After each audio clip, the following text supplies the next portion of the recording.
Hey, what's up? My name is Evan Schneider, and welcome back to another video. Power windows in DaVinci Resolve can be used for a lot of things, but the main purpose of using a power window is to make a localized adjustment to a specific area of the image. As humans, we generally gravitate to looking at things with higher contrast, higher saturation, or higher brightness, and so we can use that to our advantage when we color grade, making areas of interest either brighter, more contrasty, more saturated, and making areas of less interest darker, less saturated, or less noticeable in the image. If you have a photography background, you can liken this process to dodging and burning. While you're developing the image, you're actually blocking the light or adding light to draw attention. And honestly, once you get a feel for how to direct the viewer's attention, it kind of feels like a superpower, and I think over time it'll become a main part of your workflow. So before we get into it, I want to mention the word cinematic.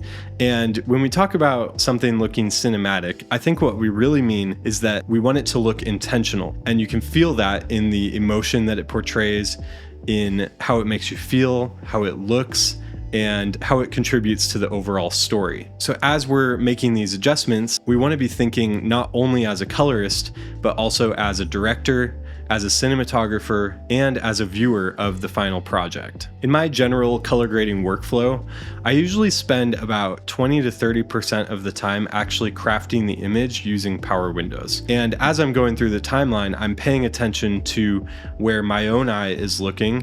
When I go to a shot, what am I looking at? Am I looking at the subject or the main purpose of the shot?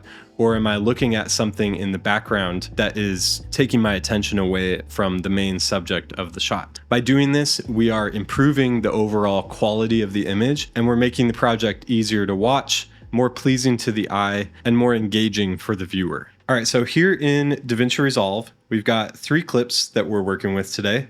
First clip is kind of a medium-wide portrait shot. The next clip is a very wide mountain landscape shot with a subject walking in the foreground. And then finally, we have a beautiful food shot that looks like it was shot for chef's table. So if you want to work with power windows, you're going to click on this palette right here. This is the window palette. And you're going to see that you have all of these different options for the type of window that you want to draw.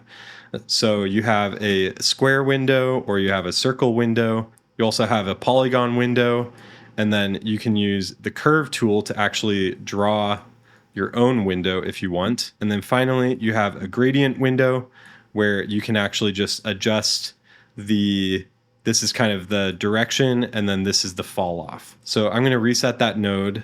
Over here, you see that if we create, say, a circle window, now we have all of these different transform and softness controls for those windows. So I prefer directly grabbing the actual controls on the viewer and moving it around. But if you want to, you can also use these tools to adjust the size, aspect, pan and tilt, rotate, and opacity of the tool. And then you can also adjust the softness using this down here. Now, right off the bat, I want to say that with the window tools, the simpler the better. But if you are wanting to, say, affect her face, instead of drawing a curve around her face with multiple points, I would recommend actually using a circle window. And this is because if you ever have to adjust the curve window, you're going to be clicking every single point, making all these fine adjustments and wasting your time when you probably would have been better off using a circle or a linear window instead. So in general, just keep it simple with windows. The simpler, the better, because you're going to save yourself a ton of work in the long run. Another cool thing you can do is that, say you're making a lot of windows on someone's face, you can actually make a power window, and then you can actually go to this menu here and save as a new preset. And I can just call this face. I can go to face and just click that. Now I have that window, and you're good to go there. So for this first shot, we're going to be working in just basic DaVinci YRGB, Rec 709, Gamma 2.4. So I'm just going to pull up a preset node tree that I made for working in DaVinci YRGB.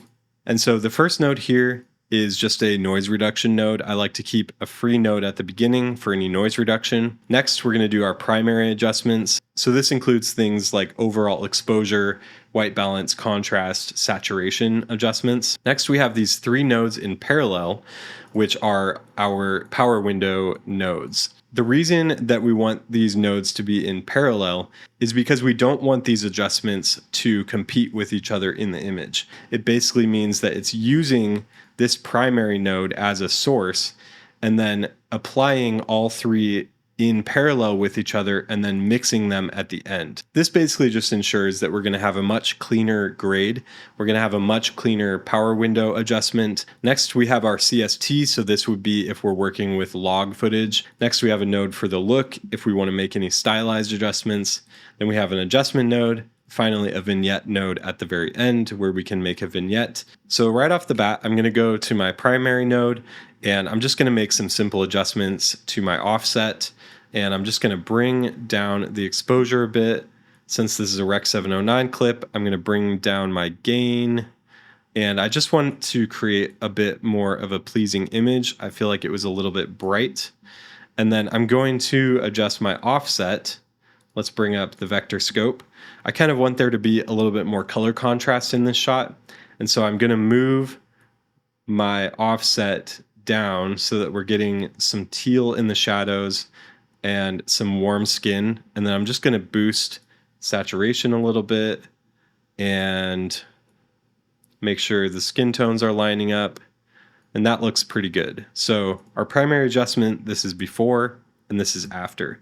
So we've made it a bit darker and we've increased the color contrast in the shot. So now we get to use power windows, and overall there's a lot of stuff happening in the background, and I really just want the viewer to focus on the face right off the bat. A common workflow or style that colorists use is inside-outside nodes. So our node number 1 for our power window is going to be an outside node, so I'm going to bring down the stuff in the background, the outside. And then for node number 2, I'm going to adjust the stuff on the inside. So I'll bring up her face, increase the shadows a bit, add some fill light, and that way we're directing the viewer's attention to a brighter portion of the image, which is her face, and then taking away distracting parts of the image in the background. So let's create the first power window. I'm going to create a circle power window, and I'm just going to make it really big and really soft.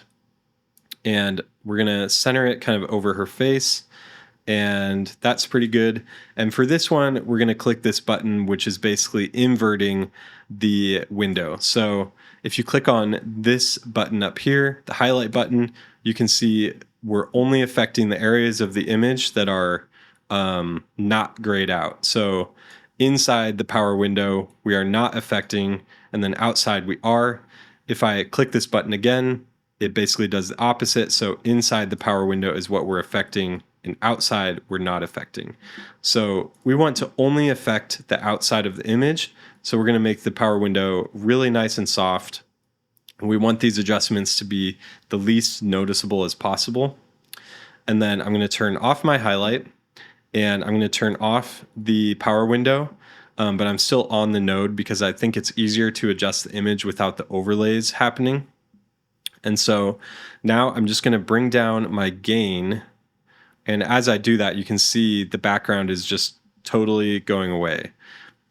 So basically, we want to find a balance where it looks natural, but we want to take away the brightness of those areas of the image on the side. I'm going to click back on my power window, and I want the top to get a little bit darker too. So let's do this, and we're just going to adjust it until I feel like we're getting a pleasing looking image.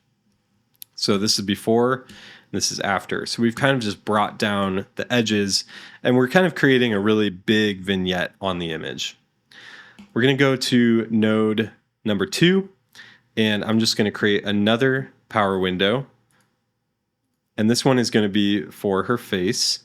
So we're just going to size it down, rotate it a bit, and then we're going to make it nice and soft, make it a little bit smaller. We want to make sure we're not affecting the outside of her face.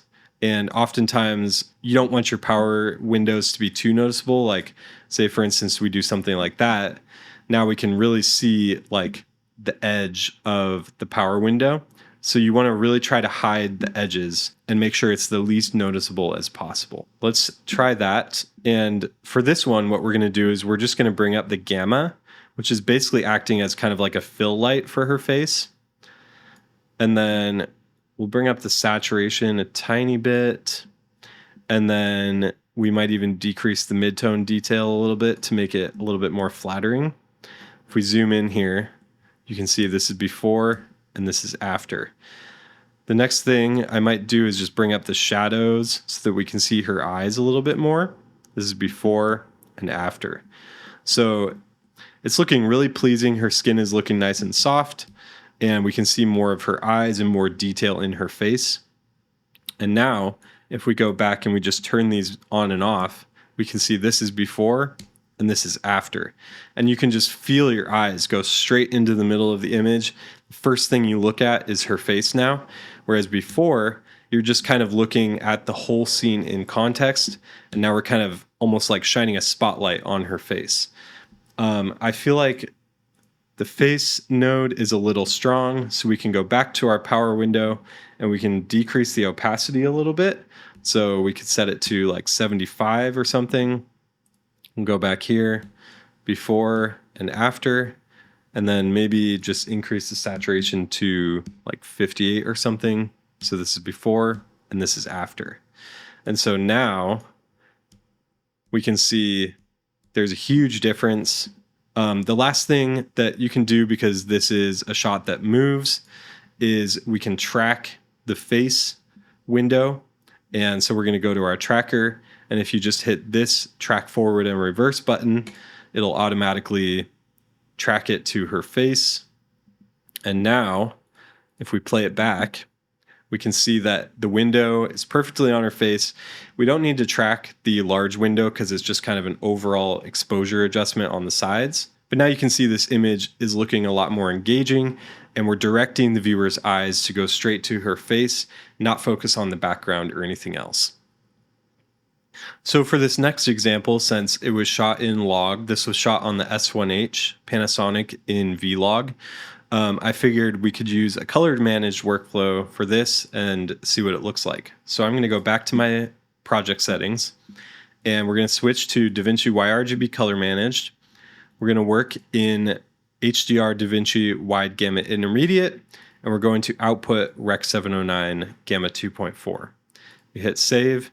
And I've already tagged this clip, the input color space, as Panasonic V-Gamut Vlog, so we're all good there. So now on this first node, I'm just going to do some basic adjustments.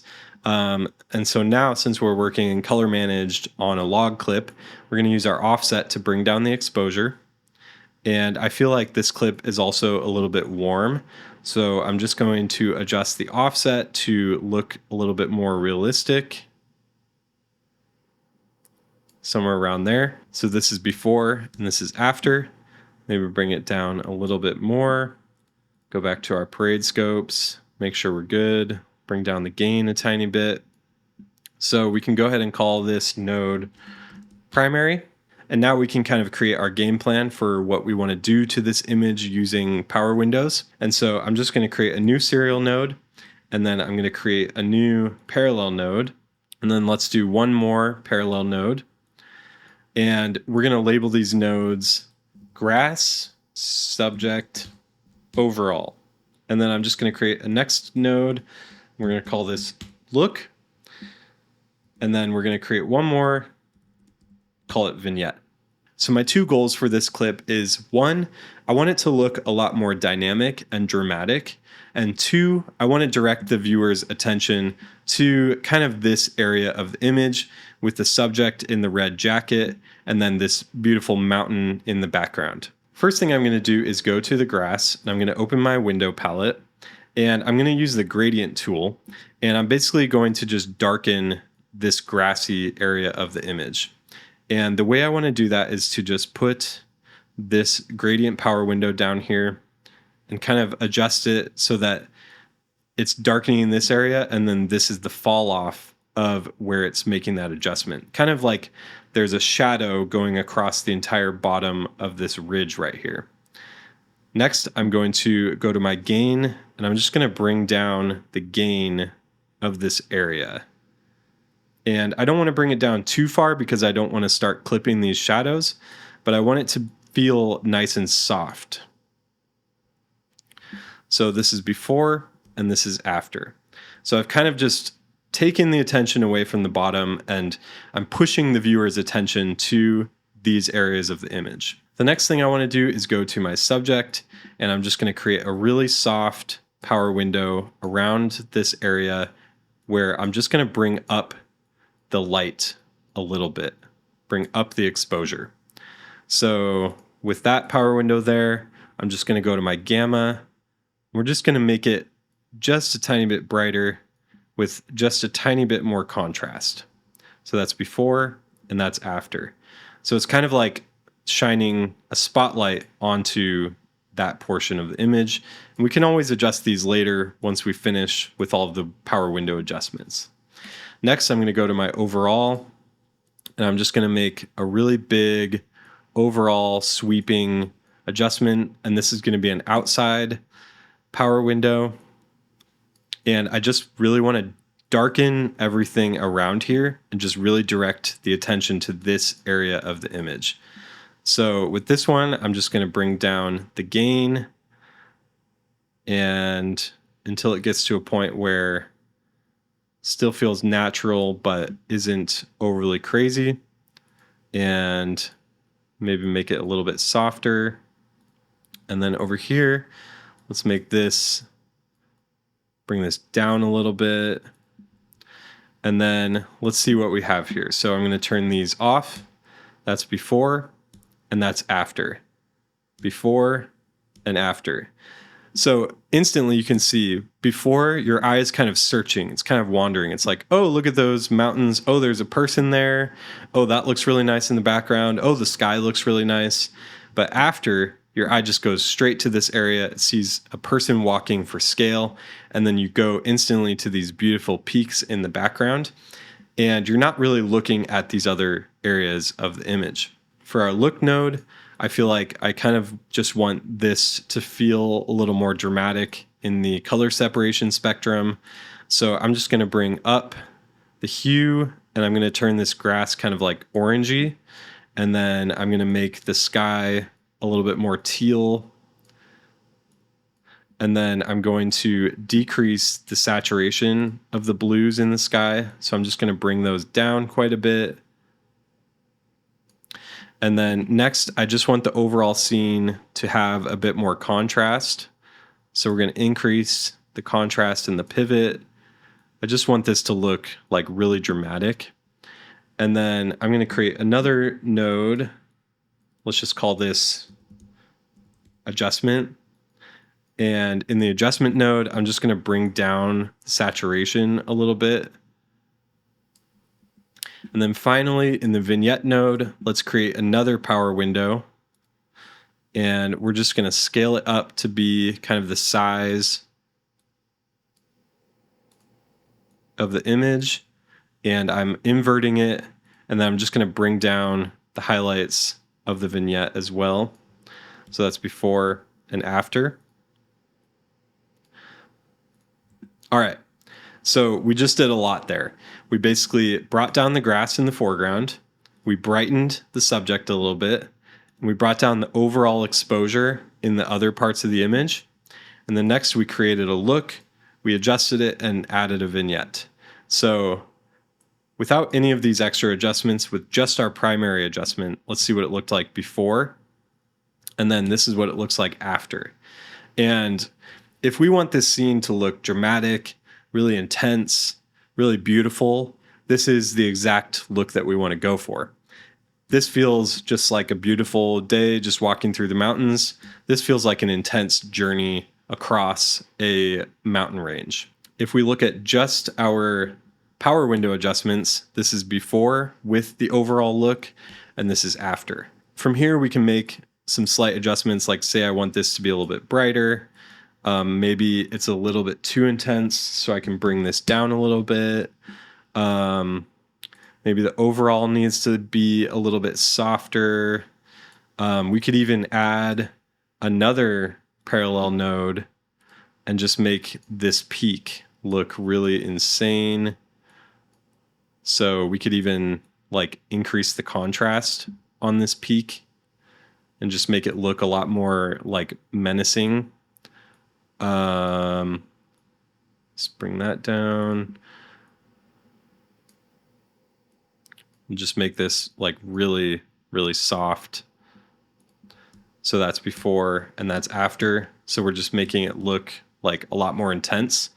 So now this is before and this is after. And you can go as far as you want with these looks. You know, there's no limit to how many parallel nodes you can make doing exposure adjustments. You just have to remember how much time you have, and you know, you don't want to go overboard, but it really depends on the subject of the piece and what you're working with. So if we want to look at our image completely before, this is our converted Rec 709 image since we're working in color managed mode. And then this is the after, doing all of the adjustments. The next thing that we would just need to do is make any tracking adjustments. So we definitely want to track this window onto the top of this mountain.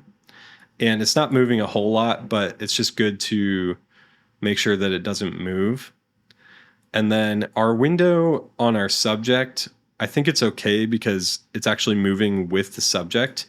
Our grass is okay because we're not moving up or down at all. But if we wanted to track that, we totally could. So we can just track forward and then we'll track in reverse. Now we can make sure that it really does look like a shadow on the hill because it doesn't move at all. And our overall, we're good to go there as well. So now we have our clip and our attention goes directly to the areas of the image that we really want the viewer to care about. And we still have the context of the rest of the image, but we've created a lot more pleasing, a lot more dramatic, and a lot more engaging looking of an image using Power Windows. Finally, for this last example, and for this one, I'm just going to drag on the color managed workflow node tree. So I'm going to hit apply grade. Now we have a pre-built node tree that we can work with. So with our primary adjustment, we're just going to make sure it looks okay. I think it's a little bit warm, so I'm going to bring down the color temperature a little bit, and then I'm going to decrease the saturation a tiny bit. So that's before and that's after. Maybe make it a little bit warmer. So my basic idea with this shot is that I want it to feel a lot more dramatic, and I don't want viewers to look at anything but the middle of the plate. So I'm looking to make this area look extremely pleasing, very contrasty, very saturated, very enticing. And then I just want to direct viewers' attention away from anything that isn't this plate. So in this first node, I'm going to make another outside power window. So we'll invert that there, and then we're going to make it nice and soft. And let's just go ahead and bring down our gain to see what we're working with here. Make it a little bit bigger to match the plate. And then, so this is before and that's after. Might be able to go a little bit more. Before and after. And then in our node 2, we're going to make another circle power window, and I'm just going to make it like the size of this bowl. So I really only want it to affect this bowl, and I almost want it to feel like a spotlight is coming down. So this is kind of a situation where like the DP or, you know, they may not have had time to really adjust the lighting in this shot. Because they were working in a kitchen, or it was fast paced, or they didn't have the time or the budget. You know, there's a bunch of different reasons. But now we can actually relight this, make it look a little bit more pleasing and a little bit more engaging. So before we do anything to this, I just want to track it to make sure that it works. That's looking pretty good. So that's perfect. So now we have a nice kind of spotlight in the middle of this plate or bowl. And now we can go ahead and work on the inside of this image. So what I really want to do is adjust the contrast of this. So I'm just going to work with the contrast and pivot to adjust the exposure of this area a little bit. And I want it to feel nice and bright and maybe a little bit more. And as we're adjusting the contrast, it's also kind of increasing the saturation of this area. I might even increase the shadows a little bit. Maybe pull this down a little bit more. We don't want it to be too crazy, and we want to be careful about the edges that it doesn't affect those too much.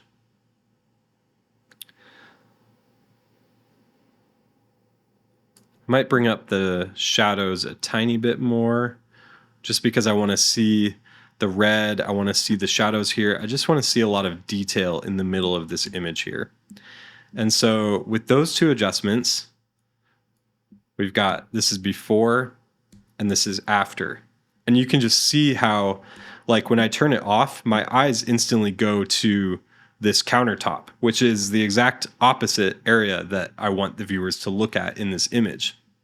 When we turn it on, it's just kind of, it's like relaxing and pleasing to the eye. Let me full screen it. So this is before and this is after. Before and after. So instantly, when you look at this, your eye goes straight to the middle. You're not even looking at the edges anymore. And if you wanted to make this even more dramatic, you could even bring down the edges even more and maybe make an overall adjustment on this one where we're kind of just making it even softer. And let's bring it down even more. So now we're kind of, directing the viewer's attention even more. These are kind of like broad brush strokes that we can use to direct the attention even more. And so that's looking pretty amazing. And now in this node, we could apply an overall look. So, you can use anything you want for that. You can use a LUT. I'm going to go to my Spectra LUT pack. So we've used my Fairmont LUT from the Spectra LUT pack. We decreased it to 0.2, and then I've made just a simple gamma adjustment to kind of offset what the LUT is doing. So this LUT is basically just creating a little bit more color contrast. It's making the shadows a little bit more blue and the highlights a little bit warmer, just making the food pop a little bit more in the image. I'm going to leave the vignette node alone because we've kind of created it using these, but let's see what we did to this image. So still using the primary adjustments, this is before and this is after. Before and after. And then with just the power window adjustments, this is before and this is after, before and after. So now as you look at this image, you can see it's way more dynamic. We can see a lot more detail in the food, and our eye is going exactly where we want the viewer to look. We're not looking at any of the edges of the frame. We're looking directly at the middle of the frame. We've done all this using power windows. Another thing I wanted to mention is that if you're making a vignette and you want to save some time and you don't care about adjusting it on a clip-by-clip basis, you can always just copy the vignette from here, and we'll just delete that node. And you can go to your timeline level, create a new node on your timeline level, and just paste the vignette onto that.